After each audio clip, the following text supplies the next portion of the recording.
আমাদের আজকের এই অনুষ্ঠানে প্রধান অতিথি আমাদের সবার প্রিয় ব্যক্তিত্ব অ্যাডভোকেট রুহুল কবির রিজভী ভাই আজকে সভাপতিত্ব করছেন। আমাদের সবার প্রিয় অভিভাবক মহিলা দলের সভানেত্রী মিসেস আফরোজা আব্বাস, উপস্থিত আছেন আমাদের দলের সংগ্রামী সাধারণ সম্পাদিকা সুলতানা আহমেদ, উপস্থিত আছেন জয়েন্ট সেক্রেটারি আমাদের সহকর্মী হেলেন জেরিন খান, উপস্থিত আছেন দলের সহসভাপতি নেওয়াজ হালিমা আর্লি, উত্তরের সভানেত্রী নাইবা ইউসুফ এবং দক্ষিণের সভানেত্রী রুমা নার্গিস সহ উত্তর এবং দক্ষিণের আমাদের প্রিয় ভাই ও বোনেরা এবং আমাদের কেন্দ্রীয় কমিটির অনেক নেত্রী এখানে উপস্থিত আছেন। সবাইকে সংগ্রামী সালাম এবং শুভেচ্ছা। প্রিয় বোনেরা, আজকে আমরা এখানে উপস্থিত হয়েছি আমাদের দেশনেত্রী বেগম খালেদা জিয়ার। উনি অনেক অসুস্থ, ওনার জন্য আমরা দোয়ায় শরিক হয়েছি সবাই। উনার মুক্তির জন্য আমরা অনেক বছর ধরে আমরা রাজপথে আন্দোলন করছি, কিন্তু এই অবৈধ সরকার, এই রাতের ভোটের সরকার, এই সরকারে আসলে উপমা দেওয়ার কিছু নাই। এই বোর্ডসোর সরকার যাই বলি না কেন, ওরা পাগল সরকার, ওদের কোনো কানে কোনো কথাই যায় না, ওদের কানে কোনো কথাই যায় না। আমরা দেশনেত্রী বেগম খালেদা জিয়া বিনা চিকিৎসায় উনি ধুকে ধুকে হাসপাতালে আজকে বিছানায় মরছেন। তো আমরা আমাদের সিনিয়র নেতাদেরকে বলবো, এই সরকারকে টেনে হিসড়ে নামানো ছাড়া দেশনেত্রী বেগম খালেদা জিয়ারও মুক্তি হবে না, উনি চিকিৎসা পাবে না। দলের সিনিয়র যুগ্ম মহাসচিব এখানে উপস্থিত আছেন। আমরা মহিলা দলের মহিলারা সারা বাংলাদেশে আন্দোলন সংগ্রামে আমরা সবসময় আপনাদের সাথে সম্পৃক্ত ছিলাম এবং সামনে ইনশাল্লাহ আপনারা যে কোনো আন্দোলন দিবেন মহিলা দলের সভাপতি এবং সাধারণ সম্পাদিকার নেতৃত্বে আমরা ইনশাল্লাহ রাজপথে থাকবো। আপনারা সবাই দেশনেত্রী বেগম খালেদা জিয়ার জন্য দোয়া করবেন। এই শুভেচ্ছা রেখে আমি আমার বক্তব্য শেষ করলাম। সংগ্রামী সালাম এবং শুভেচ্ছা।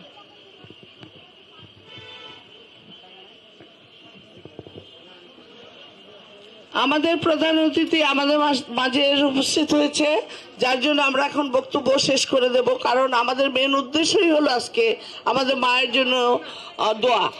এখন বক্তব্য রাখবেন বাংলাদেশ জাতীয়তাবাদী মহিলা দলের সংগ্রামী যুগ্ম সাধারণ সম্পাদক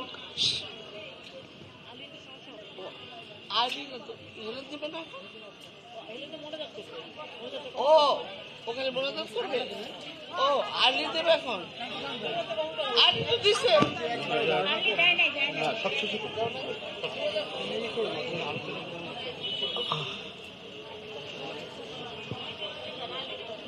এখন বক্তব্য রাখবেন নেওয়াজ হালিমা আর্লি, সাবেক পার্লামেন্ট মেম্বার।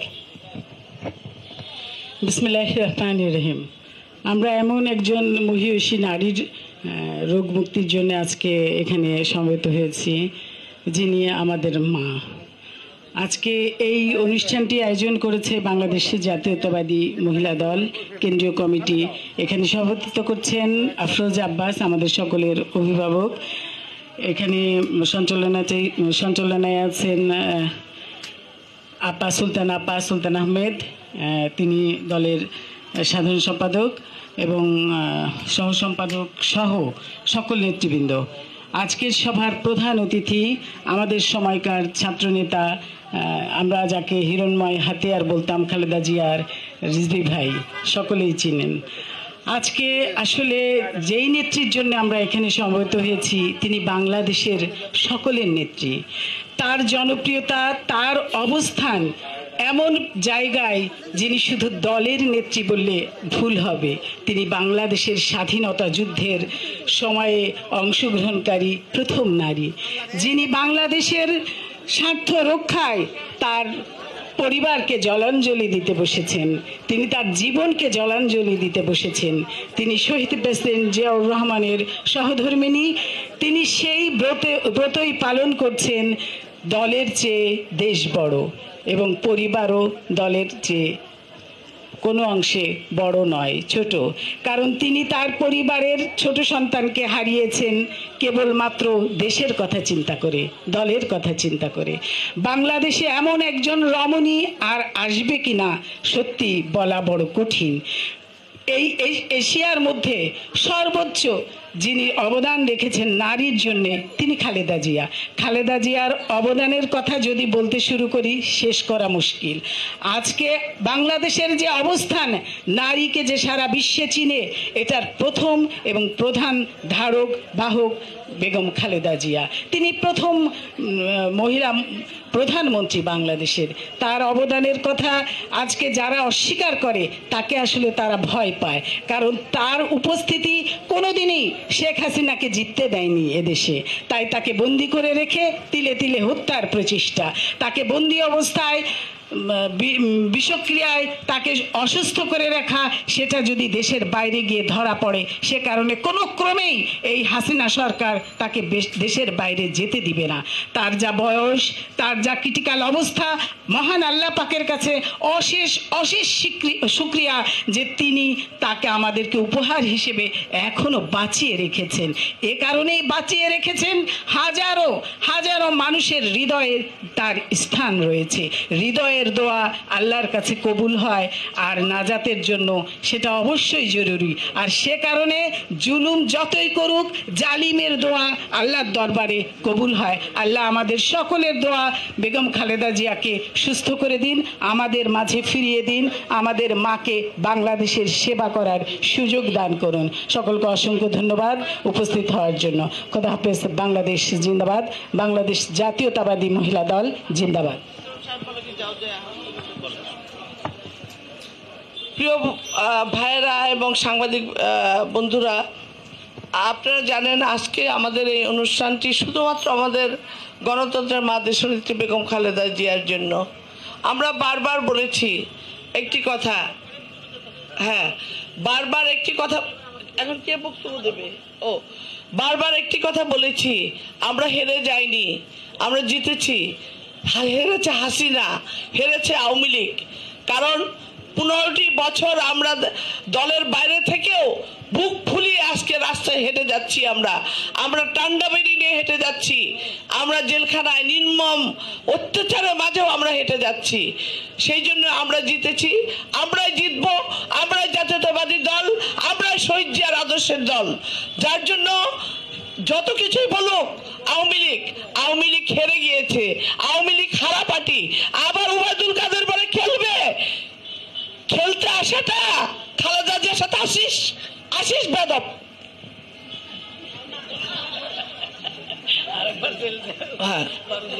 এখন বক্তব্য দেবেন বাংলাদেশ জাতীয়তাবাদী মহিলা দলের সংগ্রামী সভাপতি, আমাদের আমাদের সারা বাংলাদেশকে যিনি সংগঠিত করেছে জাতীয়তাবাদী মহিলা দলকে, আমাদের অত্যন্ত প্রিয় ভাবি আফরোজা আব্বাস।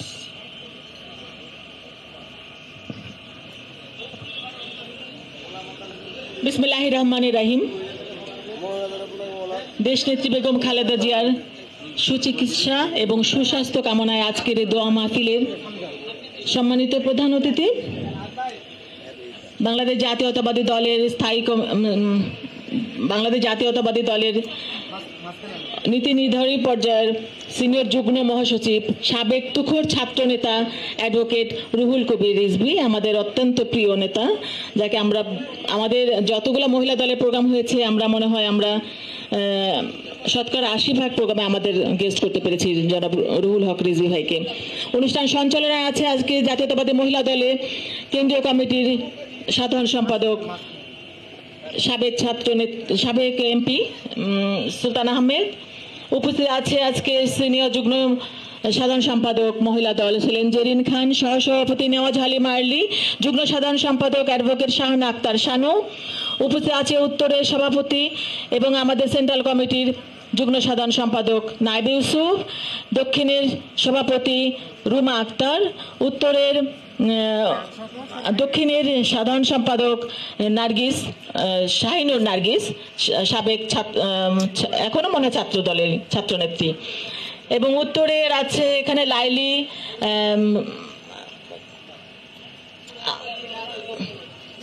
লাইলি আছে রাবেয়া, নিতা, তারপরে রীতা, আর উত্তরের দক্ষিণের আছে আমাদের লিজাকে আমি ধন্যবাদ জানাই। ও নিজের দায়িত্ব নিয়ে অনেক কাজ করে।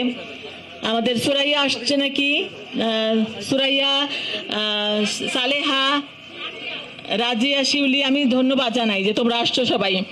আর আমাদের বিভিন্ন থানা থেকে আগত আমাদের মহিলা দলের বোনেরা, আমাদের নির্বাহী কমিটির সদস্য আছেন পেয়ারা মুস্তফা, সাবেক উত্তরের সভাপতি, আরও আছে আমাদের শাহিদা মির্জা, সেলিনা হাফিজ, সেন্ট্রাল অনেক বোনেরা আছে, আমাদের ডেইজি, অ্যাডভোকেট ডেইজি, আমাদের অনেক বোনেরা আছে, আর আমাদের সাংবাদিক ভাইরা। আমি যদি কারোর নাম আসলে বলতে গেলে সবার নামে আমি বলতে পারবো বাই নেম, একজন একজন করে, কিন্তু সময়ের ব্যাপার। তো সুতরাং সবাইকে আন্তরিকভাবে ধন্যবাদ এবং কৃতজ্ঞতা জানাই যে আপনারা দেশনেত্রী বেগম খালেদা জিয়ার এই প্রোগ্রামে আপনারা এসেছেন। এবং প্রিয় সাংবাদিক ভাইরা, সবাইকে আসসালামু আলাইকুম। আমি আসলে তো আজকে বক্তব্য দেওয়ার কিছু নাই, আমরা আজকে এমন একজন নেতার জন্য এসেছি দোয়া মাহফিল করতে, যে নেতা বাংলাদেশের সবচাইতে সর্ববৃহৎ এবং সবচাইতে জনপ্রিয় দল জাতীয়তাবাদী দলের চেয়ারম্যান আমাদের দেশনেত্রী বেগম খালেদা জিয়া। জীবনে কোনো নির্বাচনে যিনি পরাজিত হন নাই, তিনি আমাদের স্বাধীনতার মহান ঘোষক, যিনি স্বাধীনতার ঘোষণা দিয়ে দেশে যুদ্ধ করে দেশকে স্বাধীনতা এনে দিয়েছিলেন, সেই শহীদ রাষ্ট্রপতি জিয়াউর রহমানের সহধর্মিণী। আজকে শ্রদ্ধা জানাই শহীদ রাষ্ট্রপতি জিয়াউর রহমানকে, বহুদলীয় গণতন্ত্রের প্রবক্তা, স্বাধীনতার মহান ঘোষক, বীর মুক্তিযোদ্ধা, বাংলাদেশের প্রথম রাষ্ট্রপতি শহীদ প্রেসিডেন্ট জিয়াউর রহমানকে আমি শ্রদ্ধা জানাই। আগামীর রাষ্ট্রনায়ক, যার নেতৃত্বে আমরা এখন রাজনীতি করছি, ভবিষ্যতেও করবো ইনশাআল্লাহ, দেশ বরেণ্য নেতা জনাব তারেক রহমানকে। প্রিয় বোনেরা এবং ভাইয়েরা, আজকে আমরা এসেছি দেশনেত্রী বেগম খালেদা জিয়ার জন্য দোয়া চাইতে। জীবনের কোনো নির্বাচনে যিনি পরাজিত হন নাই এবং প্রথম নির্বাচনে 5টি আসন থেকে নির্বাচন করে 5টিতে জয়লাভ করেছিলেন, সবচাইতে জনপ্রিয় নেত্রী দেশে। কিন্তু তার দুর্ভাগ্য, তিনি দোষ তো করেছিলেন, দোষ করেছিলেন জন্য আজকে তাকে এই তিল তিল করে মৃত্যু দিকে এগিয়ে নিয়েছে এই অবৈধ সরকার। তার দোষটা কি? তিনি দেশকে ভালোবেসেছিলেন। তার দোষ, তিনি দেশের জনগণকে ভালোবেসেছিলেন। তিনি চেয়েছিলেন এই দেশকে গণতান্ত্রিক উপায়ে দেশের জনগণকে সুশিক্ষায় শিক্ষিত করে প্রত্যেকটা মানুষ যেন দেশ বাঁচাও মানুষ বাঁচাও সেভাবে বাঁচতে পারে। তিনি চেয়েছিলেন দেশের গণতন্ত্র পুনঃপ্রতিষ্ঠা করতে, মানুষের ভোটের অধিকার নিশ্চিত করতে, সেটাই তার অপরাধ। তিনি দেশের জনগণকে ভালোবেসেছিলেন, তিনি ভালোবাসেন দেশকে। এই দেশকে আঁকড়ে ধরার জন্য তিনি কিন্তু আজকে তিল তিল করে এই অবৈধ সরকারের রোশনলে পড়ে মৃত্যুর দিকে এগিয়ে যাচ্ছেন। তো আমরা বলছি, আসলে সুলতানাও বলেছে যে মৃত্যু তো হবে, আজকে হয়তো আমার, কালকে হয়তো আপনার, কিন্তু সবাই যেন আমরা আল্লাহকে ভয় করি। আমার দেশনেত্রী বেগম খালেদা জিয়া, আমি কালকে তাকে দেখতে গিয়েছিলাম, তা 3টার সময় গিয়েছি, 4:15 তাকে নিয়ে গিয়েছে অপারেশন থিয়েটারে। আমি যখন গেলাম তার রুমে তখন 3:30 বাজে। মহাসচিব ছিলেন, মির্জা আব্বাস ছিলেন এবং আমাকে উনি দেখে, আমি সালাম দিলাম, উনি আমাকে দেখে প্রথম বললেন তুমি কেমন আছো। আমি বললাম ভালো আছি, কারণ ওনাকে আমার বলার তো সাহস নেই যে ম্যাডাম আপনি কেমন আছেন। তার আগে উনি বললেন তুমি কেমন আছো, আমি বললাম ভালো আছি। আমাকে উনি বললেন তোমার হাতের অবস্থা কি।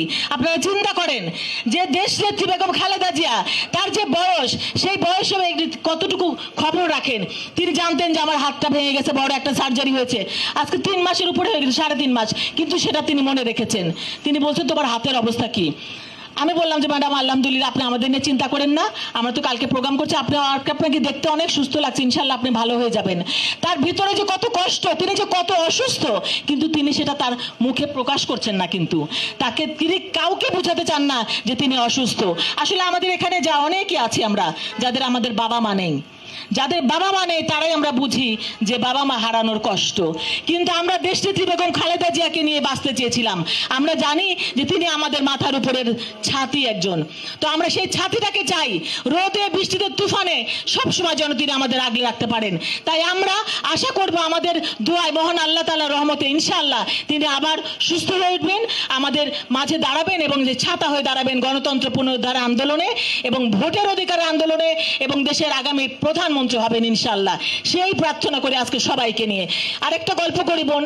কিছুদিন আগে, 1 মাস আগে আমাদের বাসায় একটা আমার একজন মহিলা এসেছিলেন, আছে এখনো, আমার হেল্পিং হ্যান্ড আর কি, হেল্প করার জন্য।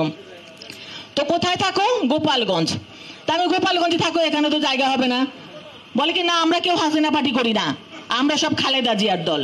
বলে ম্যাডাম আপনাকে বলে বোঝাতে পারবো না। আমরা সবাই চুপচাপ থাকি, কিন্তু আমাদের ভোটগুলো একটাও অন্য জায়গায় যায় না, সব ধানের শেষে, কিন্তু আমরা তো ভোটই দিতে পারি না।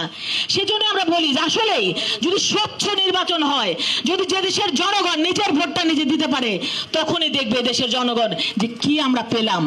তো সেই সাহস তো দেশের এই সরকারের নেই, কারণ এরা জানে যে সুস্থ ভোট হলে জনগণ যদি তার ভোটের অধিকার প্রয়োগ করতে পারে, তারা জীবনেও ক্ষমতায় আসতে পারবে না, জীবনেও না। আর সেই জন্যই তারা দিনের ভোট রাতে করে, আর সবার ভোট তারা নিজেরাই দেয়। তো সেই জন্য আমাদেরকে রুখে দাঁড়াতে হবে। আমার নেত্রী, আমার মাকে মুক্ত করতে হবে। আসলে আমরা সবাই মিলে দোয়া করি ইনশাআল্লাহ মা যেন তাড়াতাড়ি সুস্থ হয়ে ওঠেন, আমাদের মাঝে ফিরে আসেন, এবং আমাদের আগামীর প্রধানমন্ত্রী অবশ্যই যেন হন, এবং দেশনায়ক তারেক রহমানের জন্য ফিরে আসেন।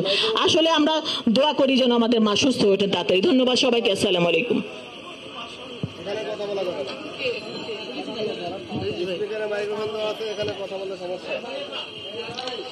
প্রিয় সাথী ও বন্ধুরা, আপনারা শুনেছেন বেগম খালেদা জিয়ার সংগ্রামী জীবনের অনেক কথাই। আজকেও আপনি শুনবেন আমাদের দেশনেত্রী বেগম খালেদা জিয়া যে সংগ্রাম করে আজকে পর্যন্ত এসেছে। স্বাধীনতার পরে শহীদ রাষ্ট্রপতি জিয়াউর রহমান যখন শাহাদাত বরণ করেন, তারপরে যে তার সংগ্রাম জীবনটা শুরু হয়েছিল, আজ পর্যন্ত তিনি সেই যুদ্ধ চালিয়ে যাচ্ছেন, এবং যুদ্ধ তিনি করেছেন, যুদ্ধ করেছেন একটা বিরোধী শক্তির সাথে, বিরোধী করেছেন, যুদ্ধ করেছেন একটা পরদেশী পরাক্রম শক্তির সাথে, কিন্তু আজকে তিনি যুদ্ধ করছেন জীবন মৃত্যুর সাথে। আপনারা সবাই আমাদের মার জন্য দোয়া করবেন। এখন তার জীবন কাহিনী নিয়ে, তার সংগ্রামী কাহিনী নিয়ে আলোচনা করবেন বাংলাদেশ জাতীয়তাবাদী দলের। আপনারা জানেন তিনি অত্যন্ত সংগ্রামী এবং অত্যন্ত বুদ্ধিমত্তা একজন মানুষ। সেই আমাদের রুহুল কবির রিজভী ভাই এখন তার জীবন কাহিনী নিয়ে কিছু আলোচনা করবেন। রুহুল কবির রিজভী ভাই। জাতীয়তাবাদী মহিলা দল আয়োজিত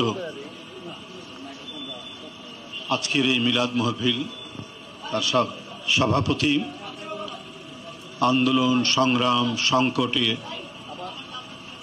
একটা বৃহৎ নারী গোষ্ঠীর নেতৃত্ব দিচ্ছেন জাতীয়তাবাদী মহিলা দলের সভাপতি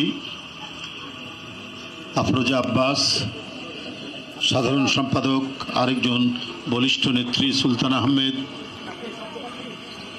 ছাত্র নেত্রী থেকে মহিলা নেত্রী, জাতীয় নেতৃত্বে পরিণত হয়েছেন হেলেন জেরিন খান, আর্লি, এবং এখানে আরও অনেকেই আছেন, মহানগর দক্ষিণের নেতৃবৃন্দ, রুমা, এবং আরও সবার নাম বললে অনেকক্ষণ সময় চলে যাবে।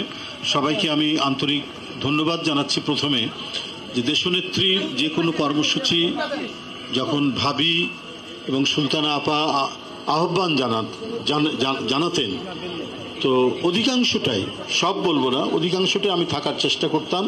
ওই সময় বুকে সাহস বেঁধে যারা দাঁড়াতেন তারা জাতীয়তাবাদী মহিলা দলের নেতৃবৃন্দ, নেতাকর্মীরা। তাদের ঐকান্তিক প্রচেষ্টা এবং ঐকান্তিক সহানুভূতি এবং ভালোবাসা দেশনেত্রীর প্রতি আমি যেটা দেখেছি সেটা অপরিসীম। এটা নতুন করে আমি তাদেরকে স্মরণ করিয়ে দিতে চাই না। তারা প্রত্যেকেই নিজের মনের মধ্যে এটা রেখে দায়িত্ব পালন করে। কেন এই অনুভূতি? যে দেশের নারীর বিকাশ, স্বনির্ভরতা অবলম্বন করা, এর অনেক ক্ষেত্রে তিনি যে বৈপ্লবিক ভূমিকা রেখেছেন, অবদান রেখেছেন, এটা তো সারা দেশের নারী সমাজ জানে। তাই আজকে যে বেগম খালেদা জিয়ার অসুস্থতা, আজকে যে বেগম খালেদা জিয়ার গুরুতর সব অস্ত্রোপচার, জীবন মৃত্যুর সন্ধিক্ষণে তিনি অবস্থান করছেন, এর জন্য যে মর্মভেদী কান্না আমাদের সকলের চোখে, সারা জাতির চোখে, এটার তো নিঃসন্দেহে এটার যে কারণ, সেই কারণ এদেশের জনগণ দেখেছে। সমস্ত দুর্যোগ সংকট যখনই এসেছে, মা যেমন তার আঁচল দিয়ে সন্তানকে বিপদ থেকে রক্ষা করে, ঠিক তেমনি এই নেত্রী তার সমস্ত সহানুভূতি, তার সমস্ত ভালোবাসা দিয়ে এই জনগণকে ছেড়ে তিনি কখনো পালিয়ে যাননি দেশ ছেড়ে। এই জনগণের সাথেই থাকতে চেয়েছেন। এবং আজকে এত জুলুম, এত নিপীড়ন, এত নির্যাতন, যে নেত্রীকে দেখলাম পায়ে হেঁটে কারাগারের ভিতরে ঢুকলেন, সেই নেত্রী আসলেন হুইল চেয়ারে। আজকে একের পর এক রোগাক্রান্ত, একের পর এক অসুস্থতায় তিনি ভুগছেন। এটার অন্য কোনো কারণ নেই, এটার অন্য কোনো নতুন করে ব্যাখ্যার কোনো প্রয়োজন পড়ে না। একমাত্র এই চক্রান্ত নীল নকশা হচ্ছে শেখ হাসিনার। উনাকে তিলে তিলে নিঃশ্বাস করার জন্যই কারাগারে নিয়ে যাওয়া হয়েছে এবং খাবারের মধ্যে নানা ধরনের ওষুধ প্রয়োগ করে আজকে তার শরীরের নানা অসুস্থতায় তিনি ভোগাচ্ছেন। এটা প্রমাণিত হয় যে উনার অসুস্থতার গুরুত্ব যখন বলা হয় বিএনপির পক্ষ থেকে, তার চিকিৎসকরা, দেশনেত্রীর চিকিৎসকরা যখন বলেন, মানে 5 সেকেন্ডও দেরি হয় না, আইন মন্ত্রী চট করে বলেন না, বিদেশে যাওয়ার কোনো সুযোগ নেই। তাহলে আপনার নেত্রীর কি করে সুযোগ হয়েছিল? কোন আইনে সেটা সম্ভব হয়েছিল? কিভাবে তিনি গিয়েছিলেন? কারণ তার মধ্যে হচ্ছে আতাত দালালির একটা মনোবৃত্তি আছে, আর খালেদা জিয়ার মধ্যে দালালির কোনো মনোবৃত্তি নেই বলেই আপোষহীন এবং সাহসী এই নেতৃত্ব, অত্যন্ত দৃঢ়চেতা এই নেতৃত্ব জনগণকে ছেড়ে যায়নি বলেই আজকে শেখ হাসিনার সমস্ত রাগ, সমস্ত ঈর্ষা, সমস্ত আক্রোশ, সমস্ত প্রতিহিংসা তার উপর দিয়ে আজকে নানা জটিল রোগে আক্রান্ত করে তাকে ধুকে ধুকে দুনিয়া থেকে সরিয়ে দেওয়ার চক্রান্ত চালিয়ে যাচ্ছেন শেখ হাসিনা। আর সেটার কারণেই আমাদের প্রিয় নেত্রী, উনি তো 2017 সালে লন্ডনে গিয়েছিলেন চিকিৎসার জন্য, উনার চোখে অস্ত্রোপচার হয়েছে। ওবায়দুল কাদের সেদিন বলেছে না বেগম খালেদা জিয়া ফিরবেন না? পলাতক তো আপনারা, ভীরু তো আপনার নেত্রী। 75-এর 15ই আগস্টের সেই মর্মান্তিক ঘটনার পরে কই উনি তো ছুটে আসেননি? তার পরিবারের উপর দিয়ে যে বিয়োগান্তক ঘটনা ঘটল, তাৎক্ষণিক না আসলে 1 মাস পর, 2 মাস পর, কই উনি তো ফিরে আসেননি। তিনি সব দিক যখন নিশ্চিত হতে পেরেছেন তখন তিনি ফিরে এসেছেন। সেটাও এসছেন বিএনপির আমলে, সেটাও এসছিলেন শহীদ জিয়াউর রহমান সাহেবের আমলে। সকল নিরাপত্তা তিনি পেয়েছেন। বরং উনি আসার 13 দিন পর শহীদ জিয়াউর রহমান শহীদ হলেন। এগুলো কিন্তু মানুষ ভুলে যায়নি, এগুলো সকলেই মানুষের মনে আছে। দেশকে নেতৃত্ব শূন্য করা, দেশকে দেশপ্রেমিক নেতৃত্ব শূন্য করা, জাতীয়তাবাদী নেতৃত্ব শূন্য করার একটা গভীর মাস্টার প্ল্যান বাস্তবায়ন করছেন শেখ হাসিনা, যাতে উনি অনেক কিছু বাংলাদেশ থেকে দিয়ে দিতে পারেন। উনি নদী দিয়ে দিতে পারেন, উনি ভূমি দিয়ে দিতে পারেন এবং দিচ্ছেন। এই যে চুক্তি এবার গিয়ে করলেন, এই চুক্তি এটা তো সার্বভৌমত্ব বিক্রি করে দেওয়ার চুক্তি। অনেকদিন আগে আমরা বলেছিলাম একটা 50 দফা উনি গোপন কিছু চুক্তি করেছিলেন, কিছু প্রকাশ তো তিনি গোপন, এটা জানতাম না। এখন প্রকাশ পাচ্ছে দিনকে দিন।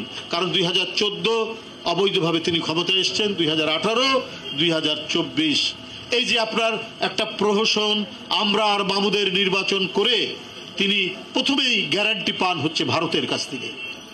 ভারতের কাছ থেকে এই অবৈধ সরকার তিনি সিলমোহর পান, বৈধতার সিলমোহর পান। আর সেই কারণেই কি জন্য পান? এমনিতে আর দেবে না ভারত। ভারত নিজের স্বার্থ রক্ষা করা ছাড়া কখনোই এক দানা চাল বাংলাদেশে দেবে না, দেয়নি কখনো।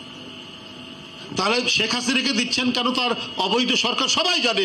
তার দেশের রাজনীতিবিদরাও বলছে যে ভারতের নির্বাচন, মোদির নির্বাচন যেমন অন্যান্য দেশ, বাংলাদেশ, পাকিস্তান যে ধরনের নির্বাচন হয়, অর্থাৎ এখানে যে একটা ডামি নির্বাচন হয়, ভোটারবিহীন নির্বাচন হয়, এটা কিন্তু ভারতও জানে, ভারতের নেতৃবৃন্দরাও বলছেন। কিন্তু তারপরেও ভারতের সরকার শেখ হাসিনাকে সমর্থন জানায় এই কারণেই যে এই রকম একজন মুসাহেব, এই ধরনের একজন নতজানু, এই ধরনের একজন সেবাদাস দরকার। আর এই কারণেই যাতে কেউ প্রতিবাদ না করতে পারে, জনগণের ক্ষোভের প্রতিধ্বনি করে দেশনেত্রী বেগম জিয়া তিনি যেভাবে এর আগে সোচ্চার হয়েছেন, সেই সোচ্চার যাতে কেউ হতে না পারে এই কারণেই বেগম জিয়াকে দুনিয়া থেকে সরিয়ে দেওয়ার নানা কলা কৌশল দিয়ে এখনো পর্যন্ত কাজ করে যাচ্ছে। টিপাইমুখ বাঁধের সময় আপনাদের মনে আছে দেশনেত্রী বেগম খালেদা জিয়া দেশের মানুষদের উদ্দেশ্যে বলেছেন যে স্বাধীনতা যুদ্ধে শহীদদের রক্ত ডিঙিয়ে আমাদের পানি, আমাদের করিডোর ব্যবহার করতে দিব না, আমাদের পানি প্রত্যাহার করতে দিব না।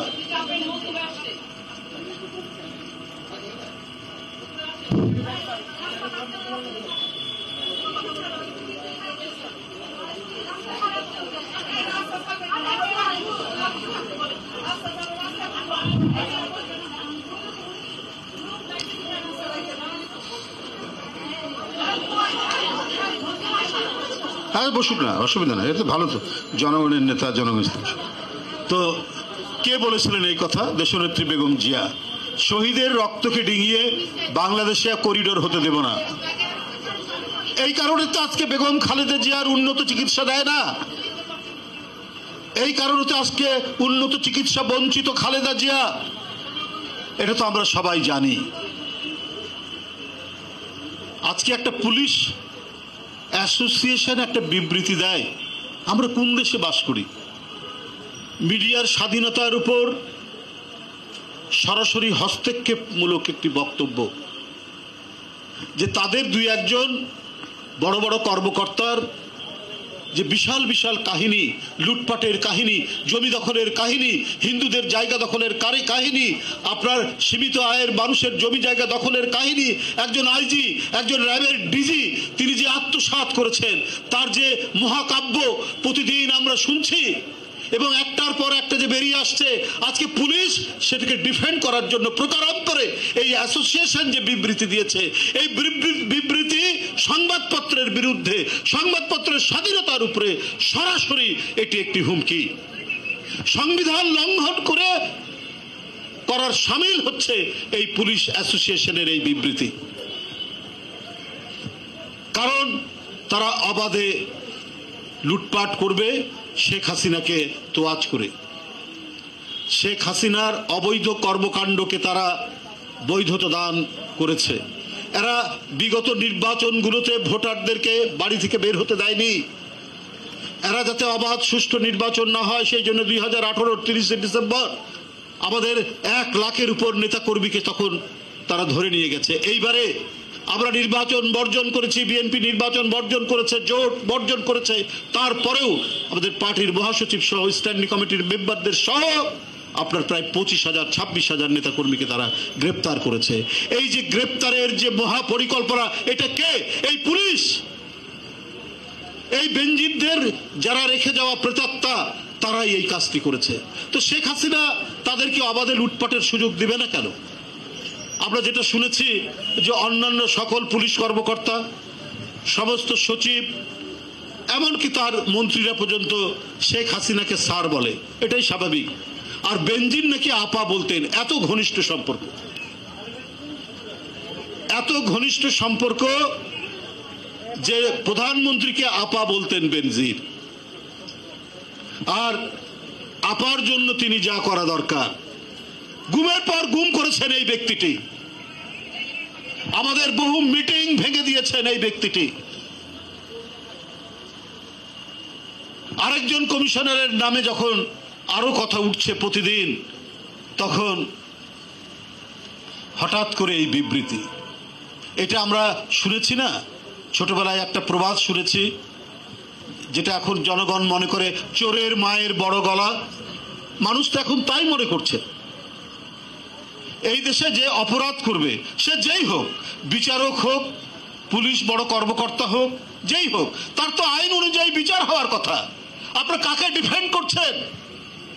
ভূমিদস্যুদের ডিফেন্ড করছেন পুলিশ অ্যাসোসিয়েশন, হিন্দুদের জমি যারা দখল করে তাদের ডিফেন্ড করছেন, যারা হাজার কোটি টাকা পাচার করছে এই বিবৃতির মধ্যে দিয়ে আপনারা তো তাদের পক্ষে কথা বলছেন। আপনার বিবৃতি পড়লে মনে হয় যে আপনারা যে অপরাধ করেছেন, আপনারা উল্লেখ করেছেন, বিএনপির নাম বলেননি কিন্তু ইঙ্গিত করে বলেছেন যে গণতন্ত্র বিরোধী চক্র। আর এই গণতন্ত্রের জন্য লড়াই করতে করতে আজকে কত মিথ্যা মামলা। এখানে মহিলারা যারা আছেন, গতকাল একটি প্রথম আলোতে একটি সংবাদ হয়েছে যে বিএনপির নারীদের উপর সবচেয়ে বেশি ফেসবুকে আক্রমণ হয়েছে। এটা কারা করছে? সিআরআই নামে একটা আইটির একটা তাদের একটা কি বলে একটা প্রজেক্ট, একটা সেল আছে এই সরকারের আওয়ামী লীগের। এই সেল থেকে আমাদের নারী নেত্রীদের সম্পর্কে নানা ধরনের ফেসবুকে আক্রমণ করা হয়েছে এবং এটা আন্তর্জাতিক গবেষণা প্রতিষ্ঠান গবেষণা করে বেরিয়েছে। এটা পরিকল্পিত। কই এই পুলিশ কর্মকর্তা কেউ তো যায়নি, ধরেনি তাদেরকে, কারণ তারা আওয়ামী লীগের টাকায়, আওয়ামী লীগের অর্থে এই সমস্ত আইটি সেলগুলো অত্যন্ত পরিকল্পিতভাবে আমাদের এই গণ্যমান্য নেতৃত্ব যারা এদেশের মধ্যবিত্ত ভদ্র সমাজের কেউ সন্তান বা কারো স্ত্রী, কারো বোন, প্রত্যেকেই সামাজিকভাবে অত্যন্ত প্রতিষ্ঠিত পরিবারের নারীরা, তাদের সম্পর্কে পরিকল্পিতভাবে ফেসবুক থেকে তাদেরকে আক্রমণ করা হয়, তাদের বিরুদ্ধে বিভিন্ন ধরনের অপপ্রচার করা হয়। এটা বিএনপির কোনো প্রতিষ্ঠান এই গবেষণা করেনি, আন্তর্জাতিক প্রতিষ্ঠান গবেষণা করেছে। এই ধরনের আক্রমণ আমাদের নারীদের উপর। আর দেশে তো কারো পায়ের আঙুল তুলে নিয়েছেন এরা কারা, কারো গুলি করে কত আমাদের নেতাকর্মীর চোখ অন্ধ হয়ে গেছে কারা, এই বেনজিরদের নির্দেশে, এই আসাদুজ্জামানদের নির্দেশে। কই এরা আপনার আড়ালে চলে যায় যখন মতিউর রহমানের মতো রাজস্ব কর্মকর্তার তার যে ফিরিস্তি, তার ছেলের 15 লাখ টাকার ছাগল নয়, তার 1 নম্বর স্ত্রীর ডুপ্লেক্স বাড়ি, 2 নম্বর স্ত্রীর 4তলা বিল্ডিং, 3 নম্বর স্ত্রীর বিরাট খাবার বাড়ি, একের পর এক যখন উঠছে তখন পুলিশ অ্যাসোসিয়েশন বিবৃতি দিয়ে তারা তাদের যে অন্যায় অবৈধ কর্মকাণ্ড চলতেই থাকবে। কেন মিডিয়া তাদের বিরুদ্ধে কথা বলবে? এই জন্য আজকে তারা বিবৃতি দিয়ে প্রচ্ছন্নভাবে হুমকি দিচ্ছেন। আর তারা বিবৃতির মধ্যে বিএনপিকে উল্লেখ করে নাম না বলে যে আমাদেরকে তারা কতভাবে দমন করেছেন, আমরা নাকি আন্দোলনের নামে বিশৃঙ্খলা করেছি, এই কারণে তারা আমাদেরকে এই কারণে তারা কৃতিত্ব দাবি করতে চায়। এই কৃতিত্বের জন্য সরকার তাদেরকে অত্যন্ত বাহবা দেয় এবং সাংবাদিক গণমাধ্যম তারা কেন তাদের বিরুদ্ধে লিখছে, কিন্তু গণমাধ্যম কি জানে না আমার যুবদলের একজন নেতার পায়ে গুলি করা হয়েছে শুধু মিছিল করার কারণে, শুধু সত্যের পক্ষে তার কণ্ঠের ধ্বনি উচ্চারণ করার জন্য? এই গণমাধ্যমের কর্মীরা কি জানে না যে মিছিল করার জন্য শটগান থেকে গুলি করে কত কর্মীর চোখ অন্ধ হয়ে গেছে?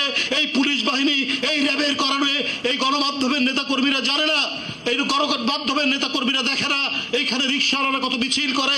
এই রিক্সাওয়ালারা কেউ তার বাড়িতে যুবদলের প্রেসিডেন্ট ছিলেন, কেউ তার ইউনিয়নে স্বেচ্ছাসেবক দলের প্রচার সম্পাদক ছিলেন, তারা বাড়ি নাই, ঘর নাই, ব্যবসা প্রতিষ্ঠান, দোকানপাট লোপাট করে নিয়েছে। যুবলীগ, আওয়ামী লীগের ক্যাডাররা ঢাকায় এসে তারা সিএনজি চালায়, তারা রিক্সা চালায়, তারা ভ্যান চালায়। এই গণমাধ্যম কি সেটা দেখছে না? আজকে সত্যের প্রতিফলন হলে, আজকে সত্যের প্রতিধ্বনি হলে আজকে পুলিশের গায়ে লাগে আর ওই চোরদের জন্য তারা বিবৃতি দেয়। এমন ধিক্কার বাংলাদেশের একটি প্রতিষ্ঠিত রাজনৈতিক দল বিএনপি, যারা ক্ষমতায় ছিল, ক্ষমতায় থাকা অবস্থায় এই বিএনপির চাকরিও তারা করেছে।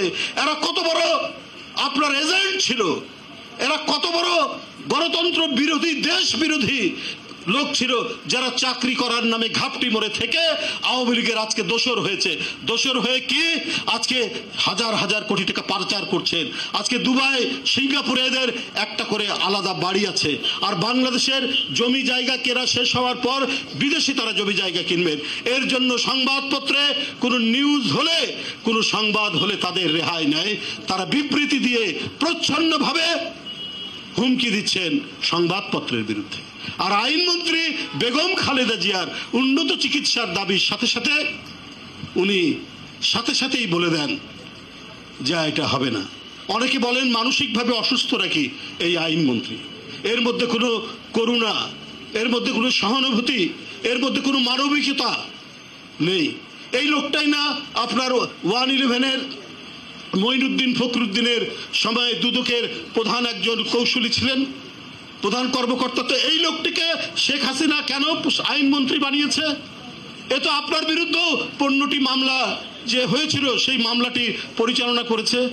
এটাই তো প্রমাণ হয় আপনাদের আন্তর্জাতিক প্রভুরা 1/11 ঘটিয়েছিলেন এবং ঘটিয়ে টার্গেট ছিল জাতীয়তাবাদী শক্তি, টার্গেট ছিল বেগম খালেদা জিয়া, টার্গেট ছিল দেশ নায়ক তারেক রহমান।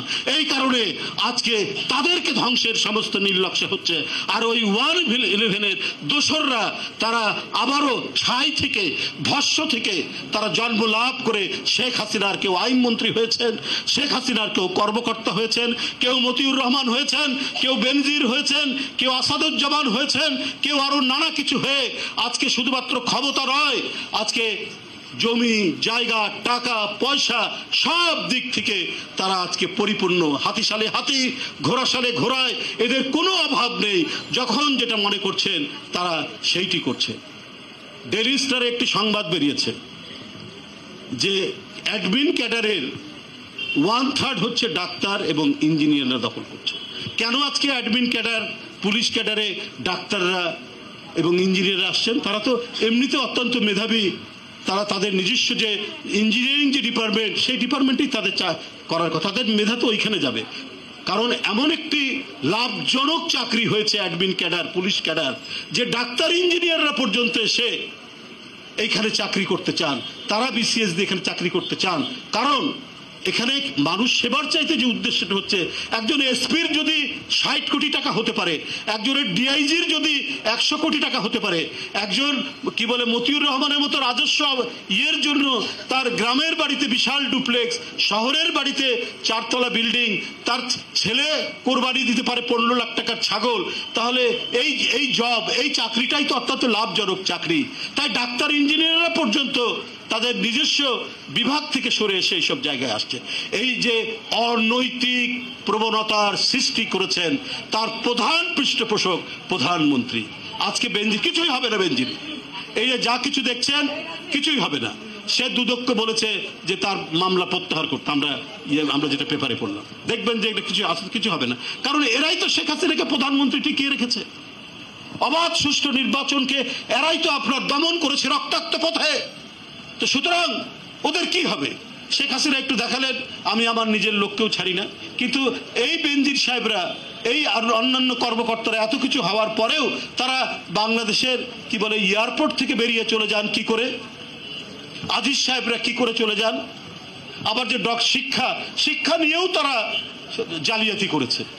মানে জালিয়াতির একটা মহা পরিকাঠামোর মধ্যে তারা যে ডক্টরেট নিয়েছেন সেটাও এসছে, সেটাও ডক্টরেট না, কিন্তু তারা ডক্টরেট লাগানো, ওই শিক্ষায় ডক্টরেট লাগানো যায় না। এটা আমরা সংবাদপত্রে আমরা পড়ছি, আমার নিজের কথা না। তো আপনি জালিয়াতদেরকে দিয়ে যখন আপনি দেশ পরিচালনা করবেন, প্রশাসন করবেন, ওই প্রশাসন তো ধসে যাবে। ওই প্রশাসনে তো আপনার সন্ত্রাসী, ওই প্রশাসনে তো আপনার ক্যাসিনোবাজ, সিন্ডিকেটবাজ, এদেরই তো দৌড়াতে হবে। শেখ হাসিনার উন্নয়ন, সেই উন্নয়ন হয়েছে ক্যাসিনোওয়ালাদের উন্নয়ন, সেই উন্নয়ন হয়েছে সিন্ডিকেটবাজদের উন্নয়ন, সেই উন্নয়ন হয়েছে মহা দুর্নীতিবাজদের উন্নয়ন। এই উন্নয়নের জন্য চ্যাম্পিয়নের খেতাব পেতে পারেন শেখ হাসিনা, অন্য কেউ না। আজকের এই আলোচনা সভায়, এই দোয়া মাহফিলে আর বক্তব্য দিতে চাইনি এতখানি, কিন্তু অত্যন্ত দুঃখে বেদনায় আজকে দেশনেত্রীকে যেভাবে তিলে তিলে জর্জরিত করা হচ্ছে, দেশনেত্রীর উপরে যেভাবে জুলুম করা হচ্ছে, একটা মানুষের মানবিক অধিকার, তার উন্নত চিকিৎসা, একদলীয় শাসন রাশিয়াতে, তার বিরোধী নেতা লাভলিন, তাকে জার্মানিতে আপনার চিকিৎসা করার সুযোগ দেওয়া হয়েছে। পরে অবশ্য তার মৃত্যু, সেটাও অত্যন্ত রহস্যজনক। যাক, সেই কথা আমি বলতে চাই না। কর্তৃত্ববাদের চেহারা পৃথিবীতে একই রকম। ওরা যতই বোরখা পরে থাকুক নানা ধরনের, কিন্তু ওদের বোরখার নিচের চেহারা একই। এরা নিজের জনগণকে দমন করার জন্য সমস্ত রাষ্ট্রশক্তিকে ব্যবহার করে। পৃথিবীর এক না একরা যা করেছে শেখ হাসিনা তার চাইতে কয়েক গুণ বেশি করছে। এর বিরুদ্ধে লড়াই করতে হবে। আর এই লড়াইয়ের পূর্বভাগে, এই লড়াইয়ের অগ্রবাহিনী হবে আমাদের দেশের নারীরা। তারা সব সময় যেমন অগ্রবাহিনী ছিলেন, এখনো তারা হবেন সেই অগ্রবাহিনী। আমাদের আন্দোলন, আমাদের সংগ্রাম, আমাদের গণতন্ত্র ফিরিয়ে নিয়ে আসা, আমাদের মা গণতন্ত্রের প্রতীক দেশনেত্রী বেগম খালেদা জিয়াকে ফিরিয়ে নিয়ে আসার সেই মহান দায়িত্ব পালন করবে জাতীয়তাবাদী মহিলা দল। আমি দেশনেত্রীর সুস্থতা কামনা করে আমার বক্তব্য শেষ করছি। খোদা হাফেজ। বাংলাদেশ জিন্দাবাদ।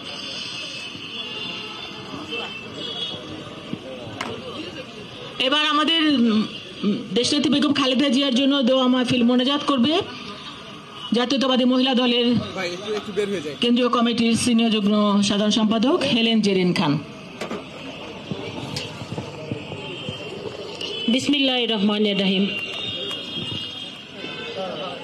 উপস্থিত সংগ্রামী প্রধান অতিথি, সংগ্রামী সভানেত্রী এবং উপস্থিত আমার প্রাণপ্রিয় বোনেরা, ইতিমধ্যেই আপনারা অনেকেই পবিত্র কোরআন তেলাওয়াত থেকে আয়াত পড়েছেন, আয়াতুল কুরসি পড়েছেন, সূরা ফাতিহা পড়েছেন, দুরূদ শরীফ পড়েছেন। আমি এবার মোনাজাত পড়ব। যদিও সত্যিকার অর্থে আমি একজন পাপী বান্দি, আমি জানি না মহান আল্লাহ পাক আমার এই দোয়া এবং মোনাজাত কতটা কবুল করবেন। তবে আমি বিশ্বাস করি আমাদের এখানে যারা উপস্থিত হয়েছেন এর মধ্যে অনেকেই আছেন ইমানদার বান্দি, হয়তো তাদের দোয়া কবুল করবেন। তো রব্বানা জালামনা আনফুসানা ওয়া ইল্লাম তাগফির লানা ওয়া তারহামনা লানাকুনান্না মিনাল খাসিরিন। রব্বানা আতিনা ফিদ দুনিয়া হাসানাতাও ওয়া ফিল আখিরাতি হাসানা ওয়া কিনা আযাবান্নার। সাল্লাল্লাহু তাআলা আলা খায়রি খালকি মুহাম্মদ ওয়া আলি আসহাবি আজমাইন বিরহমাতিকা আর রাহিমিন আমিন। হে পরওয়ারদিগার, হে রব্বুল আলামিন, হে রাহিমু, হে কারিমু, হে জব্বারু, হে মালিকু, হে গফুর রহিম। পরওয়ারদিগার রব্বুল আলামিন, আজকে তোমার দরবারে তোমার পাপী বান্দা এবং বান্দিরা দুই হাত তুলে মোনাজাত করছি। হে পরওয়ারদিগার রব্বুল আলামিন, আজকে আমরা এই কারণে তোমার দরবারে দুই হাত তুলে মোনাজাত করছি, তোমারই প্রিয় বান্দা, তুমি যাকে এত সুনাম দিয়েছো, তুমি তাকে এত যোগ্যতা দিয়েছো, তিনি তার সারাটি জীবন এই দেশকে, এই দেশের মানুষকে ভালোবেসে তিনি উৎসর্গ করেছেন। তিনি বীর মুক্তিযোদ্ধা। তার ত্যাগের বিনিময়ে আজকে আমরা একটি স্বাধীন সার্বভৌম রাষ্ট্র পেয়েছি। বাংলাদেশের বীর মুক্তিযোদ্ধা নারী আমাদের প্রাণপ্রিয় নেত্রী।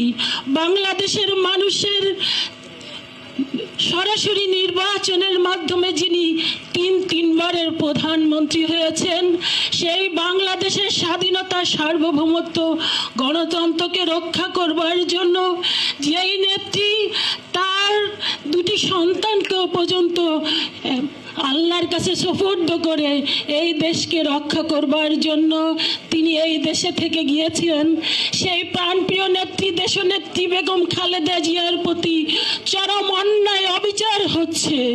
আপনারা জানেন, পরওয়ারদিগার রব্বুল আলামিন, আপনি বিশেষ করে আপনি নিশ্চয়ই অবগত আছেন, আপনি সব কিছু দেখছেন।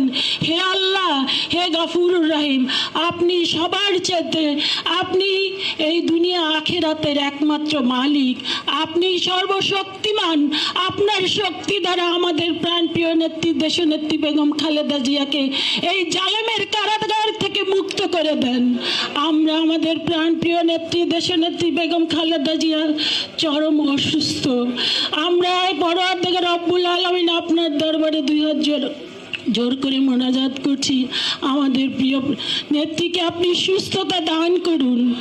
আজকে যখন এই বাংলাদেশ চরমভাবে লুটপাট করে এই বাংলাদেশের মানুষকে নিঃস্ব করে দিচ্ছে, বাংলাদেশের গণতন্ত্রকে বারবার করে নির্বাসনে পাঠিয়েছে, সেই সময় আপনার প্রিয় বান্দি দেশনেত্রী বেগম খালেদা জিয়াকে বাংলাদেশের মানুষের খুব দরকার। পরওয়ারদিগার রব্বুল আলামিন, আপনি আমাদের নেত্রীকে আমাদের মাঝে ফিরিয়ে দেন। এই জালেমের কারাগার থেকে, এই লুটেরাদের কারাগার থেকে, এই সন্ত্রাসীদের কারাগার থেকে, এই দুর্নীতিবাজদের কারাগার থেকে আমাদের প্রাণপ্রিয় নেত্রী দেশনেত্রী বেগম খালেদা জিয়া মুক্ত হয়ে বাংলাদেশের গণতন্ত্রকে আবারও বাংলাদেশের মানুষের কাছে ফিরিয়ে দিতে পারে, সেই প্রার্থনাই করছি। পরওয়ারদিগার রব্বুল আলামিন আপনি কবুল করে নেন আমাদের এই প্রিয় বান্দীদের, যার হাতকে আপনার পছন্দ হয়, যার হাতকে আপনার কাছে সবচেয়ে আস্থার মনে হয়, তার হাতের বিনিময়ে পরওয়ারদিগার রব্বুল আলামিন আপনি আমার প্রাণপ্রিয় নেত্রী দেশনেত্রী বেগম খালেদা জিয়াকে এই বাংলাদেশের মানুষের সেবায় আরেকবার বাংলাদেশের মানুষকে ফিরিয়ে মানুষের কাছে আসার ব্যবস্থা করে দেন। আমরা আজকে একটাই মাত্র পরওয়ারদিগার রব্বুল আলামিন আপনার কাছে প্রার্থনা করি, আমরা এই বাংলাদেশের মানুষ আজকে চরমভাবে অসহায়, বাংলাদেশের মানুষ চরমভাবে নির্যাতিত হচ্ছে। যে দেশের জন্য আমাদের প্রাণপ্রিয় নেত্রী দেশনেত্রী বেগম খালেদা জিয়া মুক্ত যুদ্ধ করেছিলেন, আমাদের মহান স্বাধীনতার ঘোষক শুধু ঘোষণাই দেন নাই, নিজে অস্ত্র হাতে যুদ্ধ করেছেন। সেই বাংলাদেশ আজকে একটা করদ্রাস্যে পরিণত হচ্ছে। আমরা জানি এই বাংলাদেশকে নিয়ে নানা খেলা হচ্ছে, বাংলাদেশকে একটা প্রদেশে পরিণত করবার জন্য আজকে যারা ক্ষমতায় আছে তারা নানা রকমের চুক্তি বাস্তবায়ন করছে। এই সময় আমাদের প্রাণপ্রিয় নেত্রী দেশনেত্রী বেগম খালেদা জিয়াকে বাংলাদেশের মানুষের ভীষণ প্রয়োজন। পরওয়ারদিগার রব্বুল আলামিন আপনি কবুল করে নেন, আমাদের প্রিয় নেত্রীকে পুরোপুরি সুস্থ করে দেন, আমাদের প্রিয় নেত্রীর নেতৃত্বের মধ্যে দিয়ে এই বাংলাদেশের মানুষ আবার একটি স্বাধীন সার্বভৌম রাষ্ট্র ফিরে পাক। এই প্রিয় নেত্রীর নেতৃত্বের মাধ্যমেই এবং আমাদের আগামী দিনের রাষ্ট্রনায়ক জনাব তারেক রহমান যাতে বাংলাদেশে ফিরে আসতে পারে, এই দুইজনের নেতৃত্বেই বাংলাদেশ যেন আবারও ঘুরে দাঁড়াতে পারে, বাংলাদেশের গণতন্ত্র ফিরে আসে, বাংলাদেশের মানুষ মুক্তি পায় এই দুর্নীতিবাজদের হাত থেকে। পরওয়ারদিগার রব্বুল আলামিন আজকে আপনার এই পাপী বান্দীরা আজকে সেই জন্যই আপনার দরবারে দুই হাত তুলে মোনাজাত করছি, আল্লাহ আপনি আমাদের ফিরিয়ে দিয়েন না, আমাদের প্রিয় নেত্রী মুক্ত হতে পারে। এই অবৈধ এই খুনি এই লুটেরা এই সরকারের অনতি বিলম্বে পতনের মধ্য দিয়েই আমরা ইনশাআল্লাহ আমাদের প্রিয় নেত্রীকে আমাদের কাছে ফিরে পেতে চাই। আমাদের প্রিয় নেত্রীর পরিপূর্ণ সুস্থতা দান করুন পরম করুণাময় রব্বুল আলামিন। আমাদের এই মোনাজাতকে আপনি কবুল করে নেন, মঞ্জুর করে নেন। আমাদের প্রিয় নেতা আমাদের অ্যাক্টিং চেয়ারম্যান জনাব তারেক রহমান যেন আমাদের মাঝে ফিরে আসে সেই তৌফিক দান করুন। আমাদের প্রাণপ্রিয় নেতা জাতীয়তাবাদী দলের প্রতিষ্ঠাতা শহীদ রাষ্ট্রপতি জিয়াউর রহমানের কবরকে আপনি জান্নাতের টুকরা বানিয়ে দেন। আমাদের প্রিয় নেতা আমাদের প্রিয় নেতা দেশনেত্রী বেগম খালেদা জিয়ার কনিষ্ঠ পুত্র এবং শহীদ রাষ্ট্রপতি জিয়াউর রহমানের কনিষ্ঠ পুত্র আরাফাত রহমান কোকো ভাইয়ের কবরকে আপনি জান্নাতের টুকরা বানিয়ে দেন। পরওয়ারদিগার রব্বুল আলামিন আমাদের যে সমস্ত নেতারা এই অবৈধ এই খুনি এই স্বৈরাচারী সরকারের দ্বারা নির্যাতিত হয়েছে, যারা অসুস্থ আছে তাদের সুস্থতা দান করুন, যারা জেলখানায় আছে তারা অনতি বিলম্বে যাতে মুক্ত হতে পারে সেই তৌফিক দান করুন। আমরা আজকে আপনার কাছে একটাই মাত্র প্রার্থনা, পরওয়ারদিগার রব্বুল আলামিন আপনি আমাদেরকে ফিরিয়ে দিয়েন না, আমাদের হাতকে আপনি কবুল করে নেন, মঞ্জুর করে নেন। আমাদের প্রিয় নেত্রী দেশনেত্রী বেগম খালেদা জিয়াকে সম্পূর্ণভাবে সুস্থ করে দেন, আমাদের মাঝে ফিরিয়ে দেন। আমরা আমাদের প্রিয় নেত্রীকে আমাদের মাঝে ফিরে পেতে চাই। আর যারা যেই জালেমরা আমার প্রিয় নেত্রী দেশনেত্রী বেগম খালেদা জিয়াকে এতটা বছর বন্দী অবস্থায় রেখেছে, আপনি তাদেরকে হেদায়েত করুন, তাদের ধ্বংস করে দেন। তারা যারা এই বাংলাদেশের হাজার হাজার কোটি টাকা লুটপাট করছে তাদেরকে ধ্বংস করে দেন। পরওয়ারদিগার রব্বুল আলামিন এই মোনাজাতকে এই প্রার্থনা করেই আমি সহ আমাদের প্রিয় পাপী বান্দীরা যারা আছে তারা সকলেই আপনার কাছ থেকে বিদায় নিতে চাই। রব্বির হামহুমা কামা রাব্বানি সাগীরা, রব্বির হামহুমা কামা রাব্বানি সাগীরা। আল্লাহুম্মা আমিন।